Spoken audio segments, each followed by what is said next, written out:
Hello, listeners. Welcome to this episode of Cryptonomics. Before we jump into today's discussion, please keep in mind this recording is for general education and is not intended to constitute investment advice. Any opinions expressed are those of the participants and do not necessarily represent those of Witham. Hey, folks. Welcome back to another episode of Cryptonomics brought to you by Witham. As always, I'm your host, Mark Eckerly, and today I welcome to the show Seth Priebatsch, president at Groma. Welcome to the show today, Seth. Great to be here. Thanks for having me, Mark. Awesome. So what I like to start with all of our guests is basically your crypto journey, right? Your rabbit hole experience. Everyone's got one. They're all unique and different, and they all have a different journey as to how we all ended up here in this space. So I always like to get a sense of, tell us how you ended up in crypto in the first place. Absolutely. Great question. My crypto story, at least the beginning of it, probably is one of lessons learned, and missed opportunities potentially. Though I'm hopefully getting into the right place eventually. I have been doing the entrepreneur thing for well over a decade now. I got my start back at Princeton. Was doing math and computer science there. Won the business plan competition freshman year and went into more traditional technology, a restaurant technology play called Level Up, where we helped restaurants digitize, and eventually had a great exit. Sold that business for just around $400 million to Grubhub, and then brought the team over to Grubhub, and we eventually sold that business for just north of $7 billion in kind of late 2020, early 2021.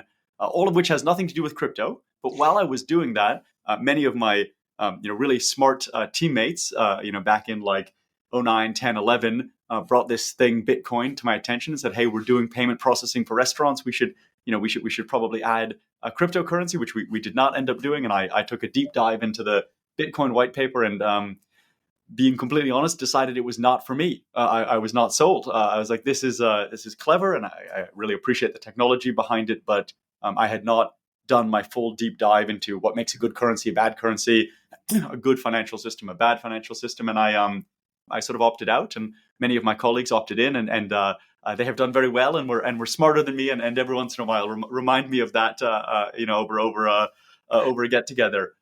Then post the Grubhub sale we ended up selling to a European firm, Just Eat Takeaway.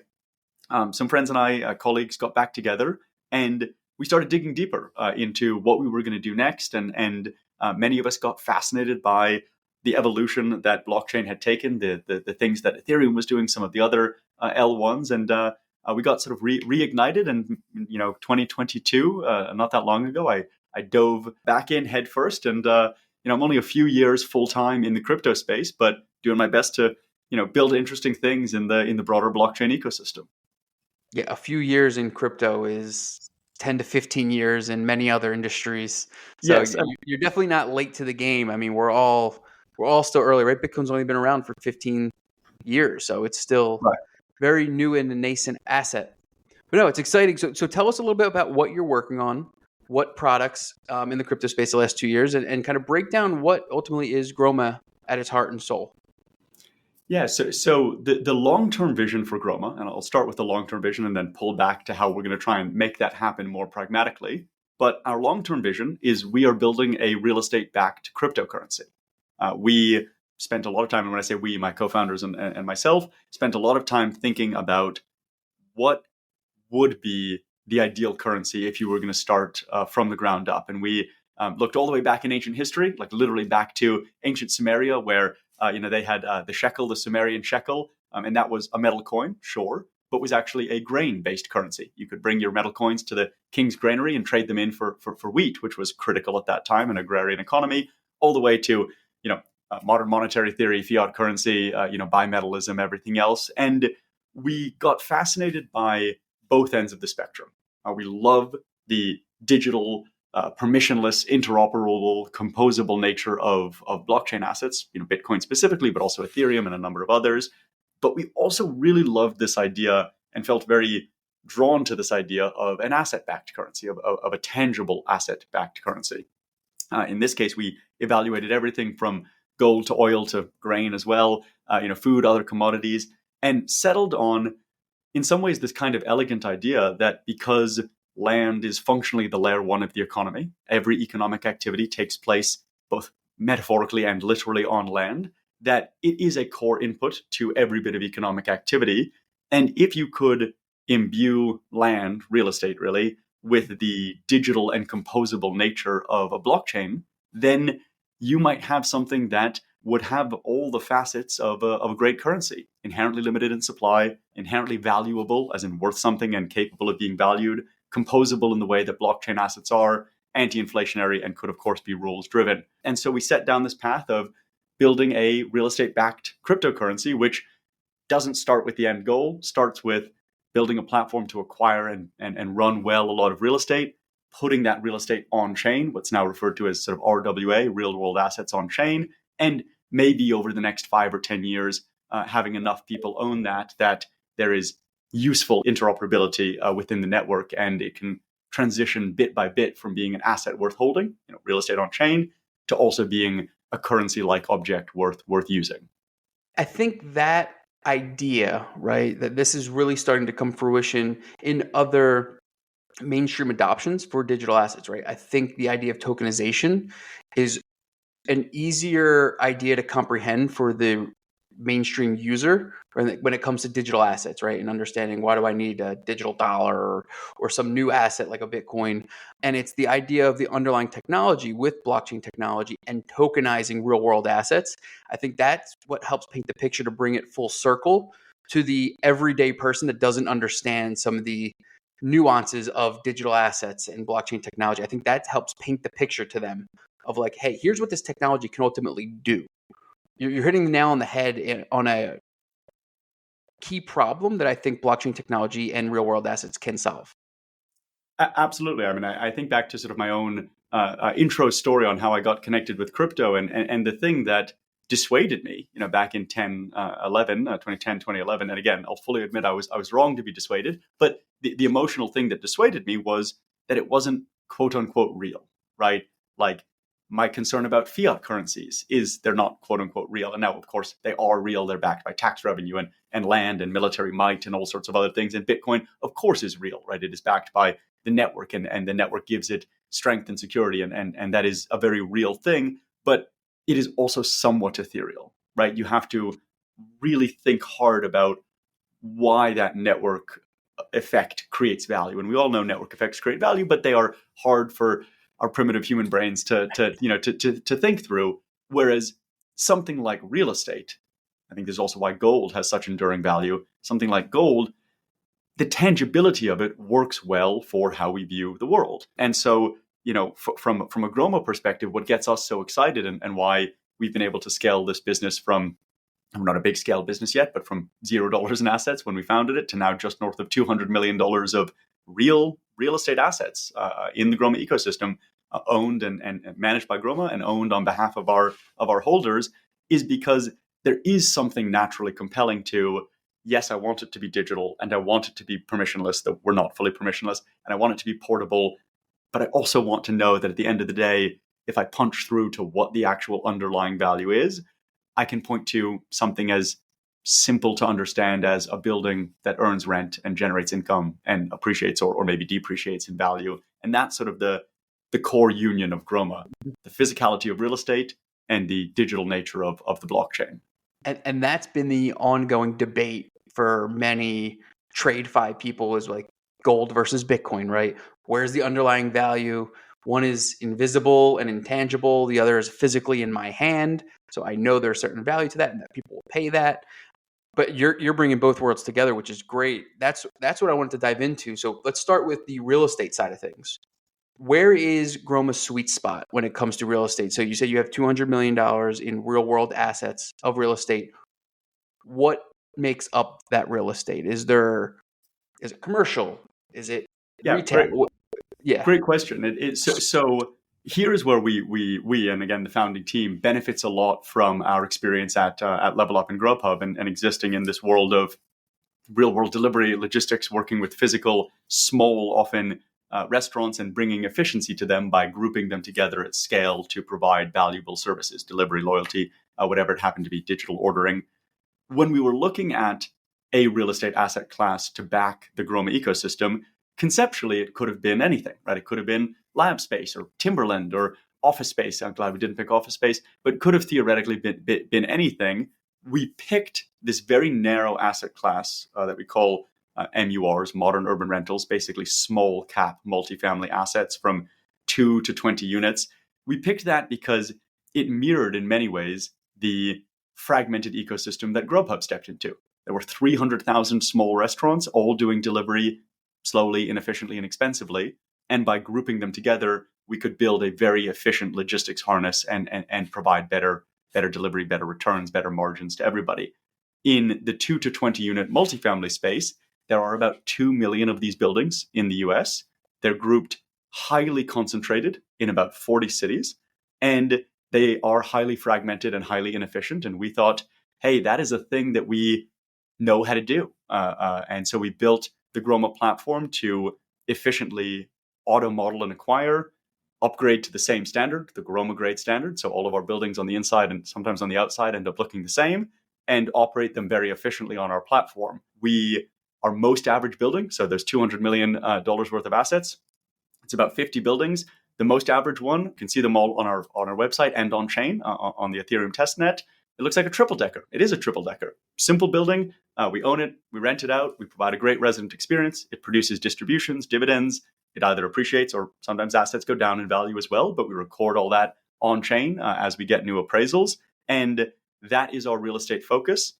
Seems incredibly narrow. But again, I want to highlight that just in that small cap multifamily asset, just in the US, there's about 2 million of these buildings. That's worth about $2.5 trillion, which is about a currency level ecosystem, right? The Swiss franc is maybe $600 billion in value. Bitcoin, plus or minus hovers in that range, a bit bigger these days. But that is an asset class that could be big enough to begin to have currency-like characteristics that we think is, in a very exciting position to be optimized through a platform like Groma's. So on the token side that you touched on, is that your vision to have a Groma coin acting as a currency, or are you trying to envision it as something else? And I want to dive into that to see kind of what are the features, right? You mentioned distributions, dividends. As a token holder, not saying if I were, right, playing the devil's advocate, if as a token holder, what would be the benefits to me, the user, of owning Groma coins? Yeah, so a great question. And I'll start with kind of the long-term vision. The long-term vision is absolutely, we want a Groma coin to be, for all intents and purposes, a currency backed by real estate, but something that you or anyone else would be comfortable holding because it's worth holding, and also be able to use to spend, to lend, to borrow against, to do all the things you might do with a currency. But that is, let's be optimistic, 5 or 10 years away, right? There's a lot of work to do. You can't just build a currency. Currencies require network effects. They require all kinds of things. So today, the value of a Groma coin is truly in its asset. It is an easy way for large investors, small investors, our renters. It's quite exciting. Some people live in our buildings and own part of the ecosystem. They are a renter and an owner at the same time, which we think is an incredibly powerful way to democratize access to owning the city around you.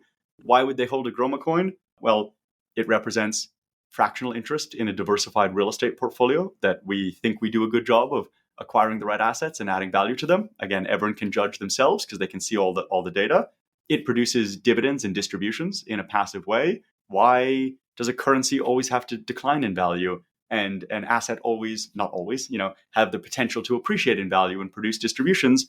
There's no reason you can't merge those concepts and have a yield-bearing, steadily appreciating currency. That would be ideal. Of course, there's lots of risks involved in anything.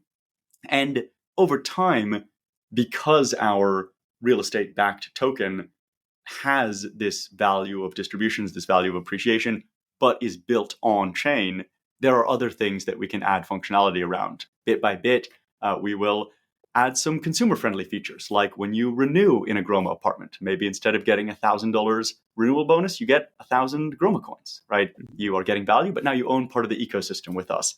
Security deposits, huge pain in the ass for everybody involved. We would never charge someone a security deposit to live in their own apartment. If you own some Groma coins, maybe we don't need to charge you a security deposit because are you a renter or are you the owner? And the answer is yes, right, you are actually both in a cool and novel way. Over time, you could obviously imagine all of the DeFi functionality, lending, borrowing, spending, maybe eventually ways for renters to transmute their monthly rent into ownership. All of that is stuff that years 3, 4, and 5 will add. But today, the value is an asset worth holding. 10 years from now, hopefully the value is an asset worth holding and a currency worth spending. And there will be lots of gradated additions between now and then.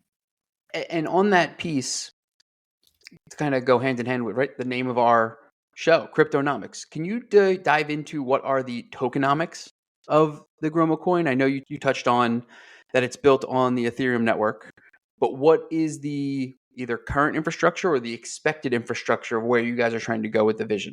Yeah, so probably the best way to think about the tokenomics here is to draw the analogy to our TradFi equivalent, which is a REIT, and in fact, a Groma coin is a share in the Groma REIT, which is a real REIT, a traditionally a structured corporate REIT, and I haven't mentioned it yet in this discussion, but important to highlight that a Groma coin is a security. It is a security token. 100%. We follow all the securities regulations, and today, if you took away all the blockchain infrastructure that we're building that we think extends this functionality, you could describe the Groma REIT as a private net asset value NAV REIT. And when you give us $1, you get a share in the REIT. Now we do that on chain, and we provide a lot of flexibility and functionality. But on a traditional legal infrastructure, that is what it is.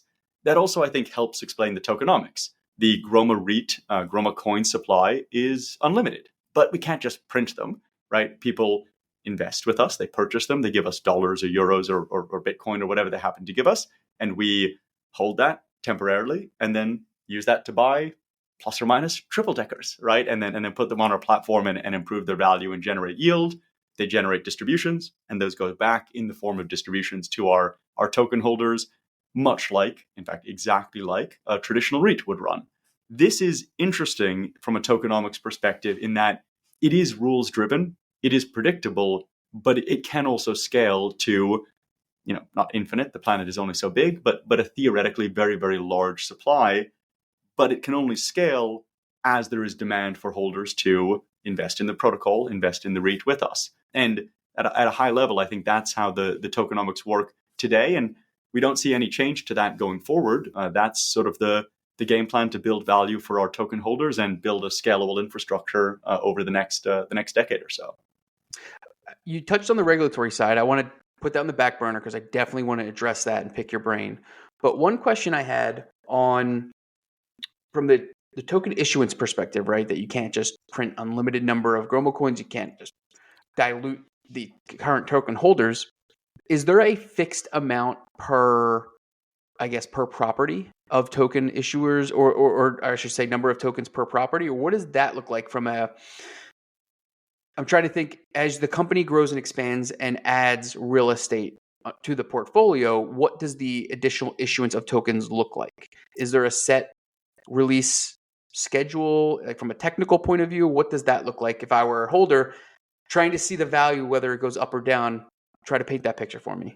Yeah, so an important thing to highlight is the way our process works is we're not issuing tokens directly against properties. It's actually easier to think about it sort of in the inverse, right? Because it's all one amalgamated pool. Yep. I tend to think of it easiest as there is a supply of Groma coins, call it 100 million. Maybe they're at the moment worth $1 a piece. This is just example numbers. There's a supply of buildings, call it 100 buildings, each worth $1 million. And so that you've got 100 million tokens and $100 million worth of buildings, and therefore the price of the token is $1. If the buildings appreciate in the real world, the price might go up. If they depreciate, go down in value, the price might go down. That's a very simplistic model. In reality, what is actually happening is we've got the 100 million Groma coins, and then you come along and you say, I like Groma coin, I'd like 1,000 of them, please. So you give us $1,000, or maybe you give us an equivalent amount of value in Bitcoin or Ethereum. And now you've got 100 million and 1,000 Groma coins and $100 million of buildings and $1,000, right? So the value is still the same. Over time, we're going to build up enough of a capital buffer. Maybe we've now got $1 million in actual dollars in the Groma REIT's value, and we're going to go buy another building, add that to the pool. So issuance happens when there is demand for the asset based on its current value. That builds up a capital buffer, and that capital by mandate, by smart contract, by a lot of legal restrictions given our REIT structure, gets deployed into the type of real estate assets we buy. The inverse can also be true, right? Today, Groma Coin it's a security, but it's not a public security. If it were, and there were, it were trading on exchanges, there might be people who want to sell them, right? And that would lower the value, and that would create perhaps the need for us to discard assets. Dispose is the technical term, but sell, really, liquidate them for actual dollars to keep the market stable and provide liquidity. And that is essentially the security token and the asset ballast that gives the Groma ecosystem its value on chain. This is even simpler. There are ERC20 security laws compatible smart contracts that are Groma coins, and there are NFTs that are actually our buildings with title deed and ongoing performance. And so whether you look at it TradFi or in the blockchain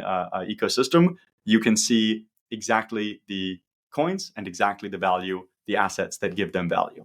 That makes perfect sense. Now I understand. Thank you for clarifying that, because I think to connect the dots to our listeners, I think that helps paint the picture, right? As a token holder, what is the underlying asset supporting that? So, right, it's the entire portfolio, it's the entire balance sheet and capital that is expected to be deployed, will be deployed to add future assets. So that makes a lot of sense. And I think this is a core difference between Groma as a blockchain project and many other projects out there, that we are productive asset backed, right? A building is different than gold, right? Gold is a commodity. It absolutely has value, but its value is the commodity. Our assets are productive assets. And that's not meant to be like a value judgment in any way.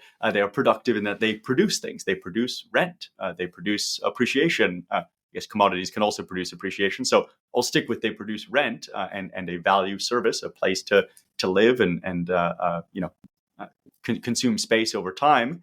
And that is a core part of what we think gives the ecosystem value, but also makes our tokenomics somewhat novel in that we literally cannot print them, right? There's no way to just smart contract a building into existence. We actually have to sell the tokens as sort of a forward-looking value, build up the capital, and buy the productive asset. And that is how the ecosystem, over time, if there's demand, can grow. Now, you mentioned the Groma coin being a security. Where does the company currently stand with the regulatory process, right? Whereas you said the tokens aren't currently available to traders, right, on the open exchange, on the open market. Correct. What is the time horizon? Is that the expected future? Where's the path forward on the token side of things? And where do you stand today? Yeah, so today it is absolutely a security, and it is available for direct purchase by accredited investors. And we've started to broaden the pool a little bit, and on a technical basis, we're what's called a 506c private securities offering. That means we can generally solicit. I can come on your podcast and talk about it. We've partnered with groups like Republic, a crowdfunding platform, to tell the story of what Groma is doing and introduce us to accredited investors. But it also comes with significant restrictions, right? We are not permissionless. We have to KYC, know your customer, and AML, anti-money laundering, every single holder of a Groma token. We can't sell to non-accredited investors yet. But there are steps that we can take slowly, expensively, from a regulatory perspective, a very complex but well-trod path to do. And our next step is we're currently testing the waters for a Reg CF offering, regulation crowdfunding, which would enable us to offer a limited amount of Groma coins to non-accredited investors, which is exciting, would broaden the pool. Still lots of restrictions. We have to make sure that they meet certain criteria, but it does mean that we could, in a very passive way, invite our renters, to many of whom are accredited, many of whom are not accredited, to be part owners of the ecosystem with us. And we'll take that step. And then there are other kind of logical steps on the pathway to expanding access over time that we will, over the next, it's hard to give a timeline, but number of years, this will take years, take those steps and ideally make Groma coin accessible to more people in more places over time. Yeah, and I think when you're talking about on the regulatory front, it can be very difficult to figure out what that time horizon is going to look like, because a lot of it's out of your hands, right? You can only do so much. It's an expensive process. And I think looking at present day, right? Last month we had the ETF approvals. Right, So I very think, exciting. yeah, so I think we're starting to move in the right direction from a regulatory front. Do you see, I guess, with that shining a light on the crypto industry, do you seeing that having any impact on your efforts, on where the company stands and kind of your path forward?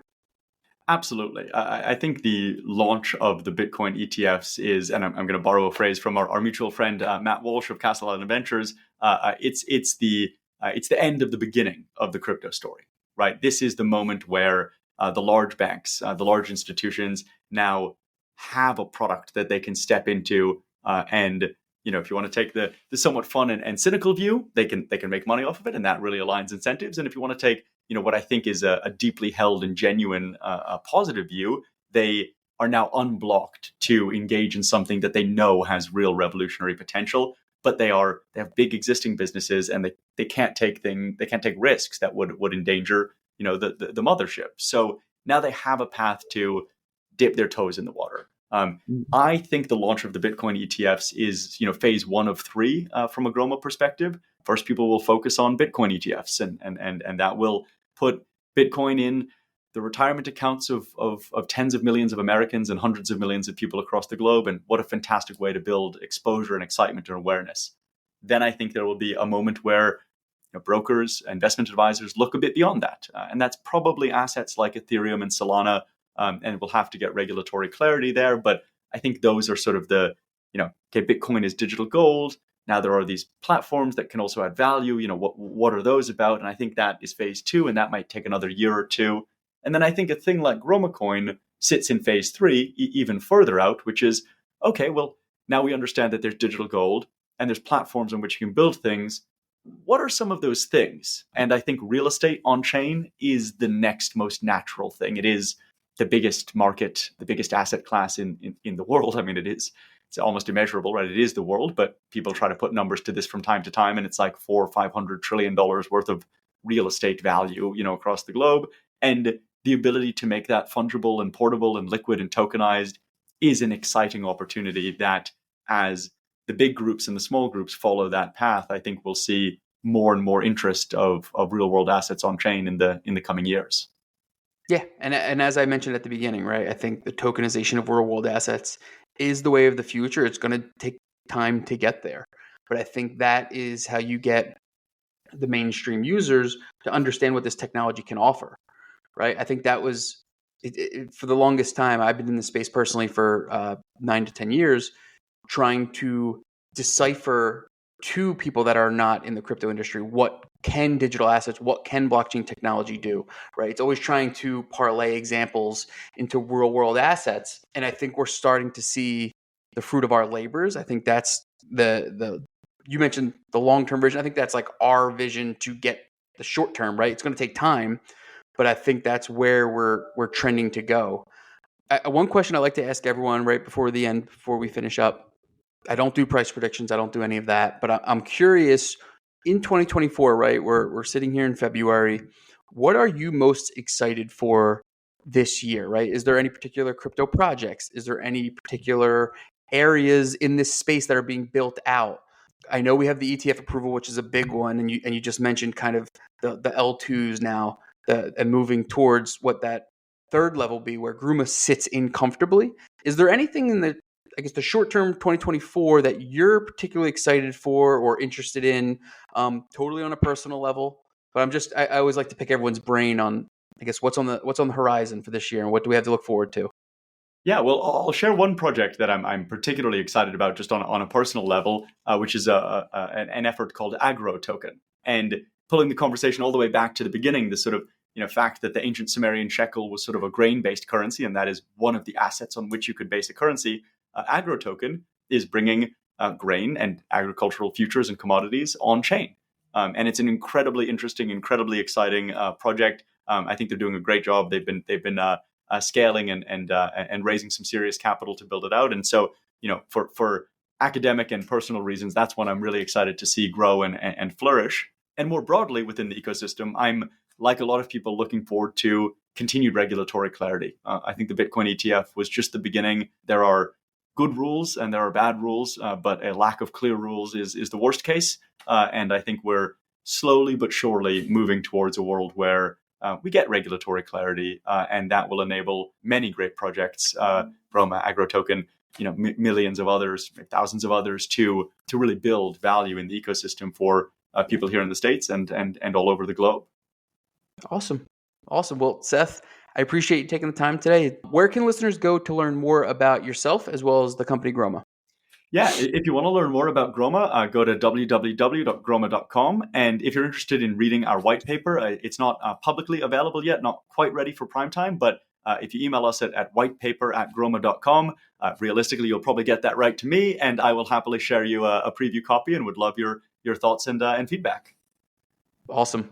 Well, with that, we wrap up another episode of Cryptonomics. Thank you. Thank you so much, Mark. All views expressed in this podcast by Mark Eckerly or his guests are solely their opinions and do not reflect the opinion of Witham. This podcast is for informational purposes only.